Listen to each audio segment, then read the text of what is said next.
what about what do you think about okay, like that's playing out over there. You notice there's none of it on the news over here. Exactly. So, what do which is why we're doing this show, where we can start to educate people. But what can we do more to, you know, create a Pan-African attitude within our community? I think very few places that it's going to come from. It's going to come from institutions like this, who have an understanding and a foundation in Pan-Africanism, who understand that our connection to Mother Africa and our understanding the his history and the political struggles of Africa and all these systems that have been exploiting Africa and these, we have to understand that. And that takes some educational classes, right? And social media, it can definitely be a big help also in pushing certain information. So it's going to take an organized effort from those that understand, to have study groups and things of that nature, to make sure people have a solid understanding and can defend their positions against imperialism, explain imperialism, this dominant force of corporations and entities that come in, of the ruling elite, come in and exploit countries for their resources.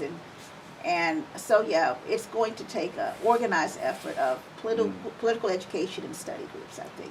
One of those this show is going to be to, we have a large African population here in the Metroplex area.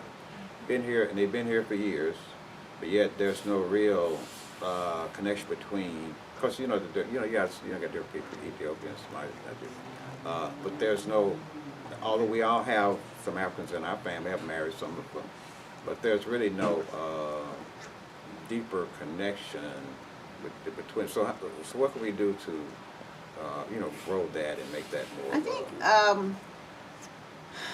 think we can.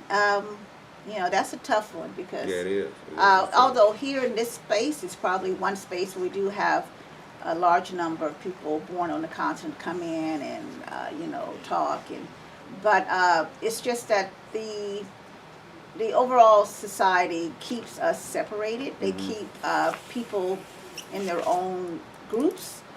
They'll say, well, don't come to this part of town because you might get killed, or, don't go. So most people stay in their own different ethnic groups.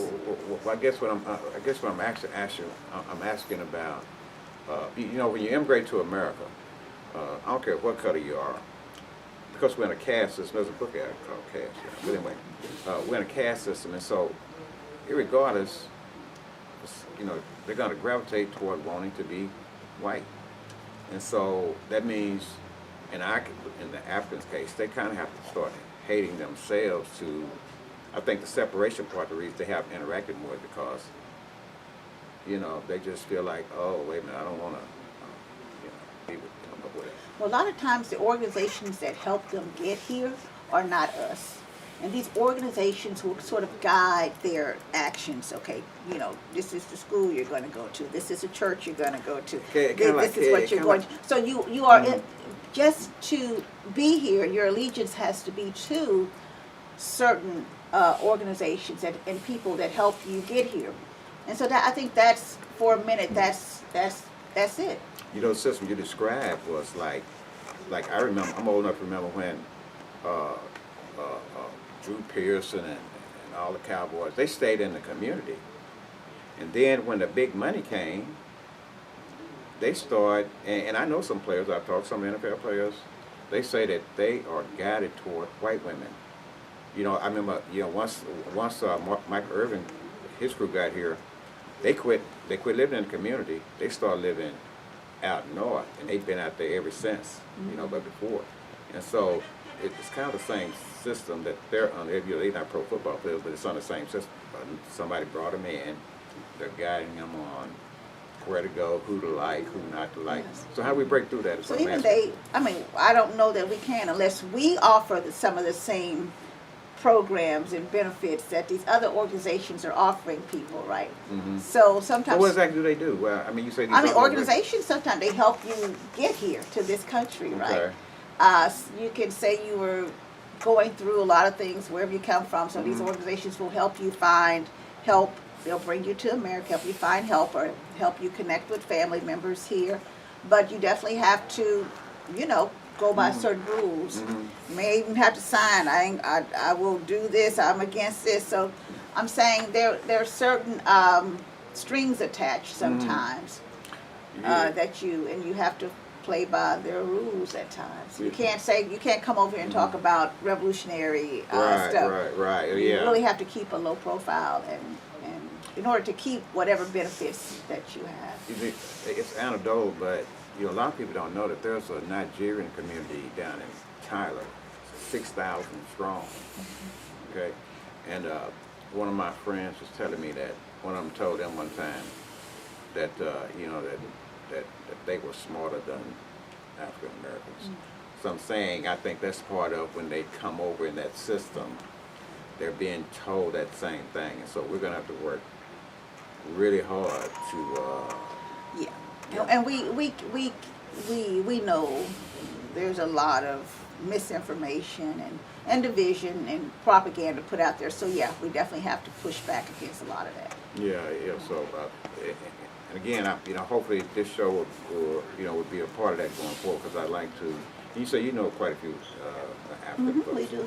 And so I think that what we could probably do, what I'm gonna suggest with this format that you and I are gonna be doing, is that we, have those discussions and, start that dialogue because this Africa change, what we don't want is for the people over here to not accept the change, and then we have to fight them over here, right? While we trying to go over there.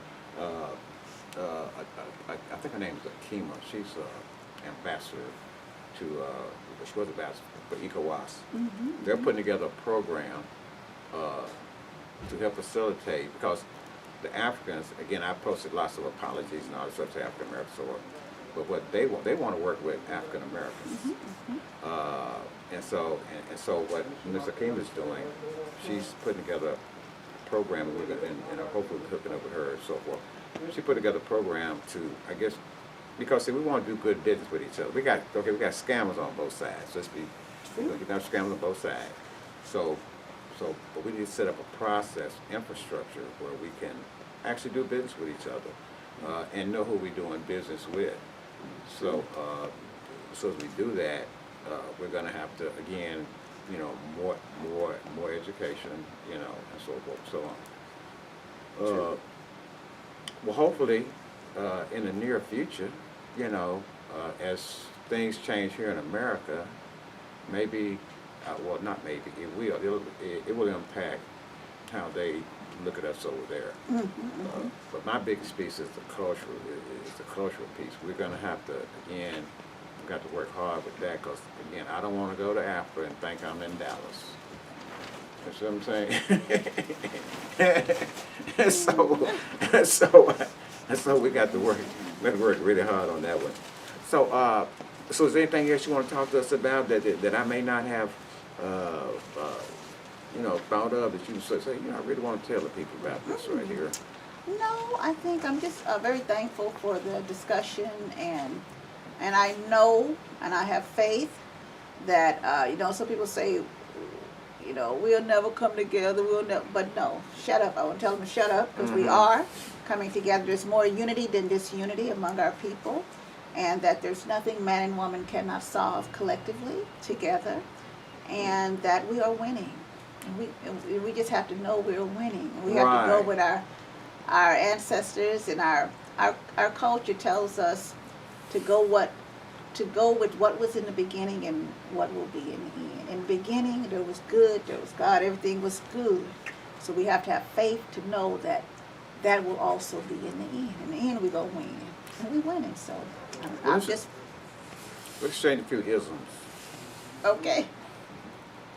Okay, like I say, like when people say one accord, hey, we need all to get on one accord, if you don't want to. And what I try to tell them is that, no, there's only the chord you're on. There is no one accord. Because if you're going to wait for one accord, that means you're not going to do anything. You're just saying, I'm not going to do anything. So, so my ism is, don't get caught up in the one accord, because there is really, it's only your chord connected to the other chords. There is no, quote, one accord, because we're all, we're all different. We're all in different stages of life. You only know what you know. They only know what they know. Don't get upset with folks because they don't know what you know. If they don't know what you know, you got to educate them on what you know. So don't get upset with them, and understand that you don't know anything either. We're on a learning journey. Exactly. We'll be learning. There's only two, my ex-husband, my late husband says only two people that know it all, God and a fool. So a fool think they know everything. So we don't know it all. So, so give me a ism. Well, I know you got, I'm kind of like this. You mean something that... Yeah, that that's profound, but yet, you go by it still, there's something that you go by. I don't know. I might have to think about that one. No, you ain't got to think about it. You something that I go by. You are profound. You mean, okay. You are profound by just having all of this. Okay, well, I appreciate that, because I need to hear that every now and then, because it's like I say, it is, it's a challenge, but you have to keep pushing. So what's been your greatest days? I'm sure you had a lot of great days, because I've seen a lot of programs you've had come through here. But what's been your greatest day since you've been here? There are always days like when our people are all come together. Juneteenth is always a special time. Okay. Because especially now, since they passed it as a national holiday, everybody is celebrating Juneteenth, and it's a time where our people are excited, and not just about Texas, but just about us. It's just another day that we can celebrate ourselves. And of course, we have a huge Malcolm X Festival every year, where our people come together celebrating one of the greatest African men and thinkers of our times, Brother Malcolm X. So, well, what do you say to people, Juneteenth I'm talking about, well, what do you say to people that be saying, y'all already know y'all was free? What do you say? Okay, first let me say this. Abraham Lincoln signed the Emancipation Proclamation, January 1, 1863. The war was still going on. Nobody was free. Now, the last battle of the Civil War actually was in 1868. Okay, so, basically, hey, like that's what that is. So how do you say? Especially my cousins up north, they seem to think they was free before we were free. So how do you address? There are some people who don't celebrate Juneteenth. They don't think it's important, and I may have been one of those in the past, right? Who said, "Oh, why are we celebrating that? We got our freedom 2 years. We got this information late. That's nothing to celebrate." But for people who are not free, who are still fighting for certain freedoms. And I take this day and I'll celebrate it and use it to do whatever we can to educate them and get our people closer to where we need to be. So we use it as a tool to organize and educate our people. Well, what I try to tell them is, just like right now, if I ain't free, you ain't free. True. So if you thought you were free, I don't know why. And if you thought you was free on January 1, 1863, then why don't you celebrate that day? I know why we eat peas. See, that's why we eat black-eyed peas and so forth, and good luck and all that. Folks don't even know why they're doing it. They just be eating, right? So, hot and good luck and so forth and so on. But like I say, the Malcolm X, tell us a little bit about that day that you have here. Yeah, well, we've been doing a Malcolm X Festival. We don't do it here. We first started out, before we came over here, but we've been doing it for a while, and it's a huge celebration. We have it at different locations, but it's a huge event. We have live bands, live performers, lots of vendors, speakers, but it's a big community day because some of the people don't want you to recognize Brother Malcolm, but Malcolm was a very transformative, revolutionary figure in our history. And one of the books that I encourage people to read is the autobiography of Malcolm X, because that one book will change your whole life and have you reading 300 more books after that. So it's a huge festival we have every year at the end of May. So it's a beautiful day. Okay, well, I'll make sure I attend this year. Because we'll get close to the end of the show. South America, we're talking about the diaspora, South America. Well, what's your, have you had any diaspora contacts in South America? Well, as you know, African people, our people are taken all over this place, to the Caribbean islands, to Latin America. You know, if you go to Colombia, you go to Haiti, you go to Dominican Republic, you go to Nicaragua, you go to all these different places, you see us. Right, right. So our people are scattered all around the world, and we have to, you know, they may speak Spanish, but they're us, and they understand their lineage and their heritage is from Africa. Cuba, you know, you go to Cuba, you see our people. So I'm just saying our people are scattered all around the world, and we just have to recognize that they are African people. We were just dropped off here in the Americas. They were dropped off there. So, but we're all one people scattered in many places, speaking many different languages. So, one thing about the Dominican Republic, and from understanding some countries, some places in Africa, you know, they still bleaching. it's true. For folks that don't know what bleaching is, back in the day, when you know, the supremacist system, folks want to be white, even black folks, so they had like OJ beauty lotion and some other things that you could use to bleach your skin. I remember we come back from the, you know, you go to summertime, you know, we working in the field, so you're supposed to come back darker. And then I would come back to school, I hear my aunt and them talking, my old aunts, ooh-wee, she bleached. You know, and so how do we, so you know we're going to encounter, you know. Well, there's a lot of self-hatred, right? Even here in America, people use skin lightening creams. So it's just this level of self-hate that we have to fight against, and that black is beautiful, and African people come in all shapes and colors. Even some of us are lighter than light in Africa, and have never had any contact with any Europeans. So we come in all colors, and we're beautiful no matter what color we are. And as a matter of fact, in Ghana, they had anti-bleaching campaigns to encourage people not to bleach their skin, women especially, because men not doing it. It's mostly for the women because they think it makes them more attractive, you know, and they get more attention if they are lighter skin. So colorism is a thing that we need to discuss. Right. I don't like to focus on it a lot right. because I don't think it's our primary struggle, but it definitely creates a lot of you know, identity issues. Yeah, like I say, and I'm like you, I don't want to focus on either, but I do think we need to focus on, educate our people on what exactly is melanin and what does melanin do.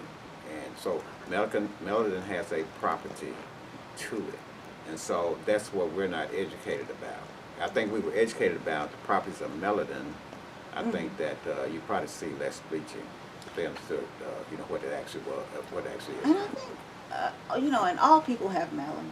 White folks got melanin. They just don't have as much as we do. But I'm just saying, we all have melanin. But I think for us, we've just been taught, you know, white supremacy has done a number on us all around the world. And we're still fighting against certain traumas and certain self-afflictions and just certain things that we have to work through even today. Well, you come close to the end of the show. I just want to say that basically, you know, I like to tell people that African Americans, we are in an abusive relationship with white America, and we have all the symptoms of an abused spouse. And we're in an abusive relationship. And so basically, you know, we're going to have to use some of the techniques that an abused spouse would use to get away from, you know, that abusive spouse. So You know, we got a lot of work to do. I think that the change I see happening now, I think we're going to see some things happen. I believe that last shall go first.